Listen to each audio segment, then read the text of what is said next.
Hi hello ನಮಸ್ತೆ ವೀಕ್ಷಕರೇ, ವಿಶೇಷ ಕಾರ್ಯಕ್ರಮಕ್ಕೆ ಸ್ವಾಗತ. ನಾನು ಸಂದೀಪ್. ಬುಲ್ಬುಲ್ ಮಾತಾಡೋಕ್ಕಿಲ್ವಾ? ಈ ಡೈಲಾಗ್ನ ಯಾರು ತಾನೇ ಮರೆಯೋಕ್ಕಾಗುತ್ತೆ ಹೇಳಿ. ಇವಾಗ ಈ ಡೈಲಾಗ್ ಮತ್ತೆ ನೆನಪಿಸೋಕ್ಕೋಸ್ಕರ ಚಾಲೆಂಜಿಂಗ್ ಸ್ಟಾರ್ ದರ್ಶನ್ ಅಭಿನಯದ ಬುಲ್ಬುಲ್ ಸಿನಿಮಾ ಇದೇ ವಾರ ರಿಲೀಸ್ ಆಗ್ತಾ ಇದೆ. ಇನ್ನು ಹೇಳೋಕ್ಕೋದ್ರೆ ಈ ಚಿತ್ರದಲ್ಲಿ ಇನ್ನೊಂದು ವಿಶೇಷ ಅಂತ ಅಂದರೆ ಎರಡನೇ ಸಲ rebel star Ambareesh, doctor rebel star Ambareesh ಜೊತೆ ಚಾಲೆಂಜ್ ಸ್ಟಾರ್ ದರ್ಶನ್ ಅವರ ಕಾಂಬಿನೇಷನ್ ಈ ಚಿತ್ರದ ಮೂಲಕ ಹೊರಡೆ ಬರ್ತದೆ. ಇಷ್ಟು ದಿನ ರಾಜಕೀಯ ಜಂಜಾಟದಲ್ಲಿ ಮನರಂಜನೆ ಮಿಸ್ ಮಾಡ್ಕೊಂಡಿದ್ದೆ ನಿಮ್ಮೆಲ್ಲರಿಗೋಸ್ಕರ ಬುಲ್ಬುಲ್ ಚಿತ್ರದ ಈ ವಿಶೇಷ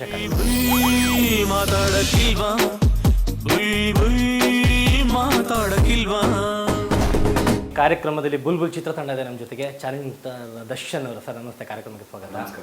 ದಿನಕರ್ ನಿರ್ದೇಶಕ ನಿರ್ಮಾಪಕ, ಚಿತ್ರದ ಪ್ರೊಡ್ಯೂಸರು, ಕಾರ್ಯಕ್ರಮಕ್ಕೆ ಸ್ವಾಗತ. Thank you.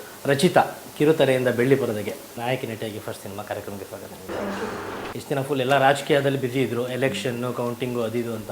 ಮತ್ತೆ ಸಿನಿಮಾ ಕಾರ್ಯಕ್ರಮ, ನಾವು ಕೂಡ ಒಂದು ತಿಂಗಳಿಂದ ಕಂಪ್ಲೀಟಾಗಿ ಸಿನಿಮಾ ಬಿಟ್ಟು ರಾಜಕೀಯದಲ್ಲೇ ಇದ್ವಿ. ಇವಾಗ ಬುಲ್ಬುಲ್ ಮೂಲಕ ಮತ್ತೆ ಒಂದು ಸಿನಿಮಾ ಕಾರ್ಯಕ್ರಮ ಸ್ಟಾರ್ಟ್ ಆಗ್ತಿದೆ. ಸೊ ಅಂಬರೀಷ್ ಸರ್ ನಿಂತಿರೋ ಕಾರಣಕ್ಕೋಸ್ಕರ ಕಾದು ಬಿಟ್ಟು 10ನೇ ತಾರೀಕು ರಿಲೀಸ್ ಆಗ್ತಿದೆ ಸಿನಿಮಾ. ಹೇಳಿ ಸರ್ ಸಿನಿಮಾದ ಬಗ್ಗೆ. ಒಂದು out and out family package cinema. ಎಲ್ಲರೂ ಗೊತ್ತಿರೋ ವಿಷಯ, ನಾವು ಏನೋ ಡಾರ್ಲಿಂಗ್ ರೀಮೇಕ್ ಮಾಡಿರೋದು. ಆದರೆ ಈ ಸಲ ಏನಾಗುತ್ತೆ, ಕಂಪೇರಿಂಗ್ ಕೊಡ್ತಾರೆ, ಆ ಸಿನಿಮಾ ಹಂಗಿತ್ತು, ಈ ಸಿನಿಮಾ ಹಂಗಿತ್ತು ಅಂತೇಳಿ. ಬಟ್ ದಯವಿಟ್ಟು ಈ ಸಿನಿಮಾ ನೋಡೋಕೆ ಮುಂಚೆ ಒಂದ್ಸಲಿ ಡಾರ್ಲಿಂಗ್ ನೋಡಿ ನೀವು ಅಂತ ಹೇಳಿ. ಕಾರಣ ಈಗ ಏನಾಗುತ್ತೆ, ರೀಮೇಕ್ ಅಂದಾಗ ಶಾರ್ಟ್ ಬೈ ಶಾರ್ಟ್ ಹಂಗೆ ಇಟ್ಟಿರ್ತಾರೆ, ಹಿಂಗೆ ಮಾಡಿರ್ತಾರೆ, ಇದೆಲ್ಲ ಇರುತ್ತೆ. ಖಂಡಿತ ಆಲ್ಮೋಸ್ಟ್ ಆಲ್ ಒಂದು 70-80% of the movie is change. ಇಲ್ಲಿ ದರ್ಶನ್ ಫ್ಯಾನ್ಸ್, ಅಂಬರೀಷ್ ಫ್ಯಾನ್ಸ್ ಏನ್ ಬೇಕು ಆ ರೀತಿ ಒಂದು ಬಟ್ ಒಂದು ಕಥೆ ಎಳೆ ತಗೊಂಡಿರ್ಬೋದು ಅಷ್ಟೇ. ಬಟ್ ಅಲ್ಲ, ಎಳೆಯಲ್ಲ, ನಾವು ರೈಟ್ಸೇ ತಗೊಂಡ್ ಮಾಡಿರೋದು. ನಿಜವಾಗ್ಲೂ ಅಯ್ಯೋ ಆ ಸಿನಿಮಾದೇನು ನಾವು ಮುಟ್ಟೆ ಇಲ್ಲ, ನಾವು ಬರೀ ಒಂದೇ ಒಂದು ಇದು ತಗೊಂಡಿದ್ದು ಹಂಗೆಲ್ಲ ಏನಿಲ್ಲ. ಅಲ್ಲಿಂದ ರೈಟ್ಸ್ ತಂದೆ ನಾವು ಮಾಡಿರೋದು.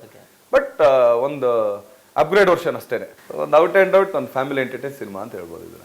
ಡೈರೆಕ್ಟ್ರು ಬಟ್ ಈ ಸಿನಿಮಾದಲ್ಲಿ ನಿರ್ಮಾಪಕರು, ಪ್ರೊಡ್ಯೂಸರ್ ಹೇಗಿತ್ತು? ಐ ಮೀನ್ ನಿಮ್ಮ ಬ್ರದರ್ ಚಿತ್ರನ ನೀವು ಪ್ರೊಡ್ಯೂಸ್ ಮಾಡೋದು, ಮತ್ತು ಇನ್ನೊಂದು ನಿಮ್ಮ ಬ್ಯಾನರ್ಲಿ ಇದು 3ನೇ ಚಿತ್ರ, ಜೊತೆಯಲ್ಲಿ ನವಗ್ರಹ ಆ್ಯಂಡ್ ಬುಲ್ಬುಲ್ ಅಲ್ಲಿ ಮಾಡ್ತಾ ಇರೋದು.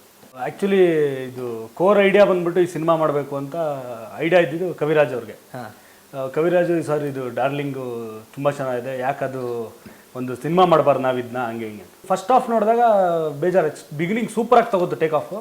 ಆಮೇಲಿಂದ ಫಸ್ಟ್ ಹಾಫಲ್ಲಿ ಒಂದು ಚೂರು ಯಾಕೆ ಇದನ್ನು ರೀಮೇಕ್ ಮಾಡೋಣ ಅಂದರು ಕವಿಗಳು ಅಂತ ಹೇಳಿದಾಗ ಫಸ್ಟ್ ಹೇಳಿದ್ರು ಅವರು ಕವಿಗಳು ನನಗೆ, ಸರ್ ನೀವು ಫಸ್ಟ್ ಹಾಫ್ನ ಗಮನದಲ್ಲಿ ಇಟ್ಕೊಬಿಡಿ, ಸೆಕೆಂಡ್ ಹಾಫ್ ನೋಡಿ, ಆ್ಯಕ್ಚುಲಿ ಸಿನಿಮಾ ಇರೋ ಸೆಕೆಂಡ್ ಹಾಫಲ್ಲಿ ತುಂಬ ಚೆನ್ನಾಗಿದೆ ಅಂತ. ಸೆಕೆಂಡ್ ಹಾಫ್ ನೋಡಿದ್ಮೇಲೆ ನಾನು ತುಂಬ ಎಕ್ಸೈಟ್ ಆಗ್ಬಿಟ್ಟೆ, ಈ ನಿಜವಾಗ್ಲೂ ಇಂಥದ್ದೊಂದು ಸಿನಿಮಾ ಬೇಕು ನಮ್ಮ ಕನ್ನಡಕ್ಕೆ. ನಾನು ಹೇಳಿದೆ ಕವಿಗಳೇ, ಕವಿಗಳೇ ಇದರಲ್ಲಿ ಇದೇ ಸ್ವಲ್ಪ ಚೇಂಜಸ್ ಮಾಡ್ಬೇಕು ನಾವು, ಯಾಕಂದ್ರೆ ನನಗೆ ಆ್ಯಸ್ ಎ ಆಡಿಯನ್ಸ್ ಒಂದು ಸ್ವಲ್ಪ ಲೂಪ್ ಹೋಲ್ಸ್ ಇದೆ ಅಂತ ಅನಿಸ್ತು. ಸೊ ನಾವು ಚೇಂಜ್ ಮಾಡ್ಕೊಳ್ಳೋಣ, ಬಟ್ ಇದನ್ನು ಮಾಡ್ಬೋದು, ಪಾಸಿಬಲ್ ಆಗುತ್ತೆ ಇದು ಅಂದ್ಬಿಟ್ಟು ನಾನು ಮನೆಗೆ ಬಂದ್ಬಿಟ್ಟು ದರ್ಶನ್ ಹತ್ರ ಡಿಸ್ಕಸ್ ಮಾಡಿದೆ. ದರ್ಶನ್ ಆಯಿತು ಮಾಡೋಣ, ಯಾಕೆ ಬರೀ ನಮ್ಮ ಬ್ಯಾನರಲ್ಲೇ ಮಾಡೋದು, ಎಲ್ಲ ಟೆಕ್ನಿಷಿಯನ್ಸ್ಗೆ ಹೆಲ್ಪ್ ಆಗೋ ಥರ ಏನೋ ಒಂದು ಮಾಡೋಣ. ಸೊ ಅದರಲ್ಲಿ ಯಾರ್ಯಾರು ಕಾಸ್ಟಿಂಗ್, ಐ ಮೀನ್ ಟೆಕ್ನಿಷಿಯನ್ಸ್ ಅಂದ್ಕೊಂಡ್ವಿ, ಅವ್ರುಗಳನ್ನೇ ಇನ್ವೆಸ್ಟ್ಮೆಂಟ್ ಮಾಡ್ಕೊಂಡು, ಅಂದರೆ ಮೇನ್ ಬ್ಯಾನರ್ ತುಗ್ದೀಪ ಪ್ರೊಡಕ್ಷನ್ಸ್ ಇರುತ್ತೆ, ಸೊ ಅದ್ರ ಜೊತೆ ಅವರು ಇನ್ಕ್ಲೂಡ್ ಆದರೆ ಚೆನ್ನಾಗಿರುತ್ತೆ ಅಂತೇಳಿ ಡಿಸೈಡ್ ಆಯ್ತು. ಸೊ ಹಂಗೆ ಹೇಳಿದಾಗ ಒಬ್ಬೊಬ್ಬರನ್ನೇ ಕಾಂಟ್ಯಾಕ್ಟ್ ಮಾಡಿದ್ವಿ. ಈಗ ಕವಿಗಳು ಹೇಳೋದ್ಮೇಲಿಂದ ಡೈರೆಕ್ಟ್ರ್ ಯಾರು ಅಂತ ಡಿಸ್ಕಸ್ ಮಾಡಿದ್ವಿ. ಡೈರೆಕ್ಟ್ರ್ ಯಾರು ಅಂದಾಗ MD ಶ್ರೀಧರ್ ಅವರೇ ಬೆಟರ್ ಚಾಯ್ಸ್ ಅಂತ ಅನಿಸ್ತು. ಆಮೇಲೆ ಕಾಮನ್ ಆಗಿ ಹರಿ ಸರ್ ಮ್ಯೂಸಿಕ್ಕು. ಸೊ ಹರಿ ಸರ್ಗೂ ಕೇಳಿದ್ವಿ ನಾವು, ಹರಿ ಸರ್ ಈ ಥರ ಒಂದು ಸಿನಿಮಾ ಮಾಡಬೇಕು ಅಂತಿದ್ದೀವಿ, ಸೊ ಈ ಥರ ಟೆಕ್ನಿಷಿಯನ್ಸ್ ಎಲ್ಲ ಸೇರಿ ಮಾಡೋದು, ಸೊ ನೀವು ಒನ್ ಆಫ್ ದಿ ಪಾರ್ಟ್ನರು ಅಂದಾಗ ಅವರು ಸರಿ ಆಯಿತು ನಾನು ಇನ್ವೆಸ್ಟ್ ಮಾಡ್ತೀನಿ ಸರ್ ಅಂತ ಹೇಳಿಲ್ಲ. ಫಸ್ಟ್ ಹೇಳಿದೆ ಅವರು, ಸರ್ ಬುಲ್ಬುಲ್ ಅಂತ ಟೈಟ್ಲ್ ಇಡೋಣ ಸರ್ ಅಂದರು. ಸೊ ಎತ್ಕೋತಿದ್ದಾಗೆ ಅದು ಹೇಳಿದ್ರು, ಮೋಸ್ಟ್ಲಿ ಅವರು ವರ್ಕ್ ಮಾಡಿರಬೇಕು ತಲೆ, ಇದೇನ ಕನ್ನಡದಲ್ಲಿ ಮಾಡಿದ್ರೆ ಈ ಟೈಟಲ್ ಇಟ್ಕೊಂಡು ಮಾಡಿದ್ರೆ ಚೆನ್ನಾಗಿರುತ್ತೆ ಅಂತ. ಸೊ ಖುಷಿ ಆಯ್ತು ಎಲ್ರಿಗೂ. ಆಮೇಲಿಂದ ಕೃಷ್ಣಕುಮಾರ್ ಕ್ಯಾಮ್ರಾಮನ್ ಅಂತ ಸೆಲೆಕ್ಟ್ ಆದರು, ಸೊ ಅವರು ಒನ್ ಆಫ್ ದಿ ಪಾರ್ಟ್ನರ್. ಆಮೇಲೆ ಕವಿರಾಜು, ಸೊ 5 ಜನನು ಸೇರಿ ಕೂತ್ಕೊಂಡು, ಆಮೇಲೆ ಸ್ಕ್ರಿಪ್ಟು ಅಷ್ಟೇ, ಏನೇನು ಇದರಲ್ಲಿ ಚೇಂಜಸ್ ಮಾಡ್ಬೋದು, ಏನೇ ನಮಗೆ ಲೂಪ್ ಹೋಲ್ ಅಂತ ಅನಿಸ್ತು ಅದನ್ನೆಲ್ಲ ಏನೇನು ಚೇಂಜ್ ಮಾಡ್ಬೋದು ಅಂತ ಎಲ್ಲರೂ ಕೂತ್ಕೊಂಡು ಡಿಸ್ಕಸ್ ಮಾಡಿದ್ವಿ. ಸೊ ಒಳ್ಳೊಳ್ಳೆ ಪಾಯಿಂಟ್ಸ್ಗಳು ಸಿಕ್ತು. ಆಮೇಲೆ ಇನ್ನೊಂದೇನಂದರೆ ಟೈಟ್ಲು ಬುಲ್ಬುಲ್ ಅಂತ ಇಟ್ಟ ಮೇಲೆ ತುಂಬ ಚೇಂಜಸ್ ಆಗೋಯ್ತು. ಬುಲ್ಬುಲ್ಲು ಮತ್ತು ಫಾದರ್ ಕ್ಯಾರೆಕ್ಟರ್ ಯಾರು ಮಾಡ್ತಾರೆ ಅಂದಾಗ ಯಾರೂ ನಮ್ಗೆ ಆಪ್ಷನ್ನೇ ಇಲ್ಲ, ಅಪ್ಪಾಜಿ ಅವ್ರು ಮಾಡಬೇಕು, ಅಪ್ಪಾಜಿ ಅವ್ರು ಮಾಡಿಲ್ಲ ಅಂದರೆ ಪ್ರಾಜೆಕ್ಟ್ ಡ್ರಾಪ್ ಮಾಡ್ಬೋಣ ಅನ್ನೋ ಥರ ಡಿಸೈಡ್ ಆಗೋದು. ಆ ರೇಂಜಿಗೆ ಅವರೇ ಬೇಕು ಅಂತ ಫಿಕ್ಸ್ ಆದ್ವಿ. ಆಮೇಲಿಂದ ದರ್ಶನ್ ಹೋಗಿ ಅಪ್ಪಾಜಿ ಅವ್ರ ಹತ್ರ ಮಾತಾಡಿದ್ರು.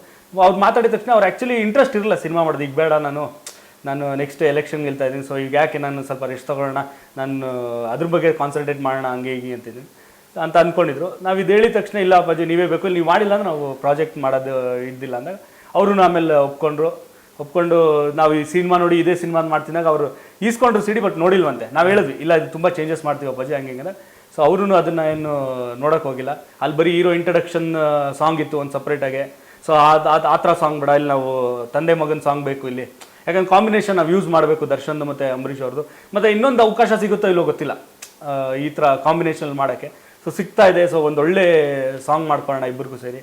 ಬುಲ್ಬುಲ್ ಬಗ್ಗೆ ಇನ್ನು ಜಾಸ್ತಿ ಮಾತಾಡೋಣ. ಅದಕ್ಕಿಂತ ಮುಂಚೆ ಬುಲ್ಬುಲ್ ಚಿತ್ರದ ಒಂದು ಸಾಂಗ್ ನೋಡ್ಕೊಂಡು ಹಾಗೆ ಬ್ರೇಕ್ ತಗೊಂಡು ವಾಪಸ್ ಬನ್ನಿ. ಕಾರ್ಯಕ್ರಮ ಮುಂದುವರಿಯುತ್ತೆ. ಚಿಕ್ಕ ಒಂದು ಬ್ರೇಕ್. ನಿನ್ನ ಹಂಗೆ ನಾನು ರೆಬಲ್ ಹುರ್